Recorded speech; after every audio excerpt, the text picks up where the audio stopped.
What's going on, guys? It's YouTube back with another video, and in today's video I am going to be showing you how to double tap pretty consistently.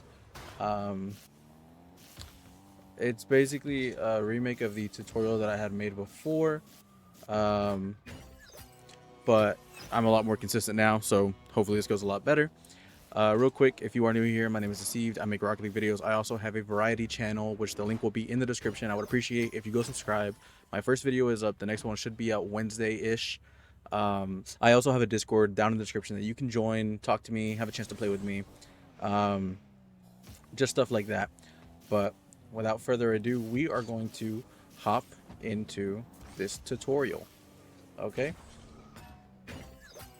So, first things first, you have to have pretty good car control when going for a double tap. To practice that, I recommend you watch my car control playlists, or video, I guess. It'll be in the tutorials playlist.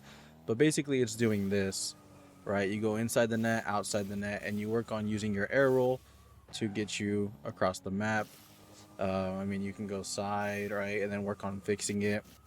And you always want to land like that, so you have pretty good car control. Once you get that down, now you can pretty much go for a double tap. But what you're going to want to do is, so pretend you have the ball, you're going to go up the wall with the ball, and you're going to want to stop just after you hit the ball, but not stop for a very long time. You're pretty much just going to tap your brakes one time.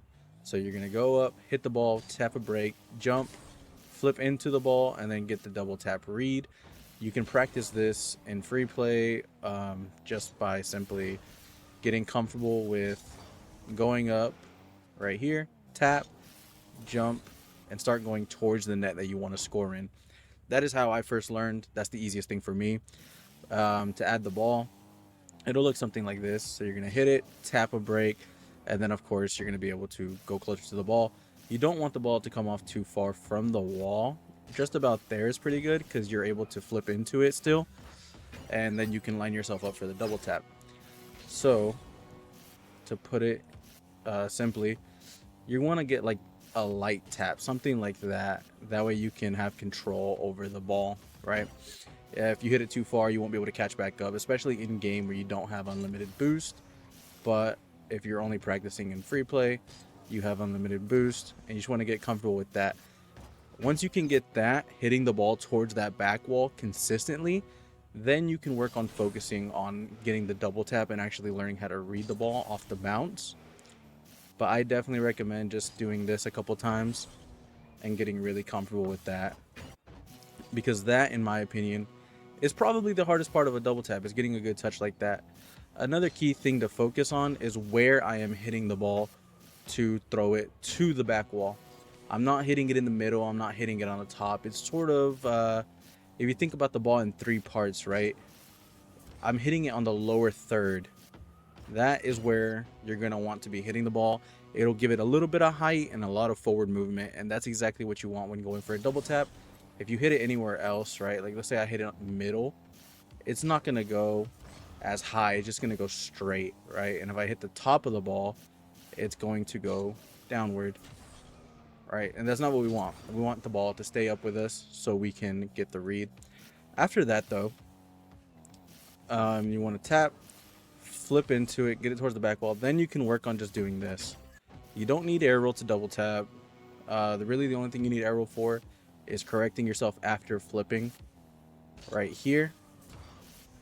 And then you can work on correcting yourself and getting the double tap. This is the second hardest part, I would say.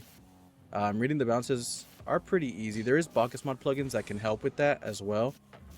But again, don't be discouraged if you can't get it, within the first couple tries. This might take you a little bit to learn, and that is okay. Everybody learns at different speeds. But once you do get that motion down consistently, you will be able to double tap from just about anywhere. So something like this, and I want to hit it down. So I'm going to angle my car that way. A good training tool is you go into training, custom training, and it will be Double Tap Playground by Whey Protein. This is the code. I will also have the code down in the description. I definitely recommend this playlist if you are wanting to learn how to double tap from all kinds of areas, not just off the wall. And I will show you an example of that right here. So like this one, right? You can slam the ball and then work on getting the read. You know, even if you don't score it, that's okay. This one's pretty nice. It does the hard part for you, and then you can just work on hitting the ball towards the back wall. Whoops. You can work on just hitting the ball towards the back wall. This one's a little bit more advanced, right? You got to learn how to get a soft touch to the back wall and double it off of that touch. Which once you get decent at the steps that I've provided you, I definitely recommend giving this playlist a try. It is really fun, really challenging in some parts. This shot I definitely recommend doing over and over if you want to practice your reads off the back wall. It is by far one of the best ones. It's not too fast. In my opinion, it's not too slow for learning either. So I definitely recommend something like this. Again, I'll have this code down in the description. All my links are in the description. Guys, if you enjoyed this video, make sure to like, comment, subscribe, and I really hope to see you in the next one. Peace.